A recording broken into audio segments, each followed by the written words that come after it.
தமிழ்நாடு மாநில சிறுபான்மையினர் ஆணையத்தின் கன்னியாகுமரி மாவட்ட கலந்தாய்வு கூட்டம்.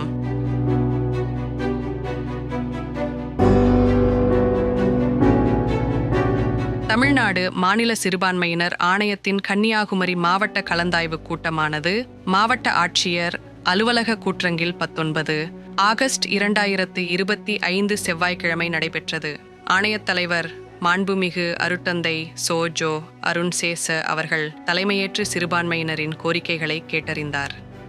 இந்த கலந்தாய்வு கூட்டத்தில் எழுப்பப்பட்ட கோரிக்கைகளில் குறிப்பாக கிறிஸ்தவர்கள் தங்களது சொந்த பட்டா இடத்தில் வழிபாடு நடத்த அனுமதி, ஆசாரிப்பள்ளம் அரசு மருத்துவமனையில் உள்ள சிற்றாலயத்தை திறக்க அறிவுறுத்தியது, கல்லறை மற்றும் கபர்ஸ்தான் நிலம் சம்பந்தமான பிரச்சினை, கபர்ஸ்தானுக்கு கூடுதல் இடம் ஒதுக்கீடு அறிவுறுத்தியது போன்ற 70% கோரிக்கைகளை ஆய்வுக் கூட்டத்திலேயே அரசு அதிகாரிகளின் உதவியோடு உடனடி தீர்வுகள் கண்டது.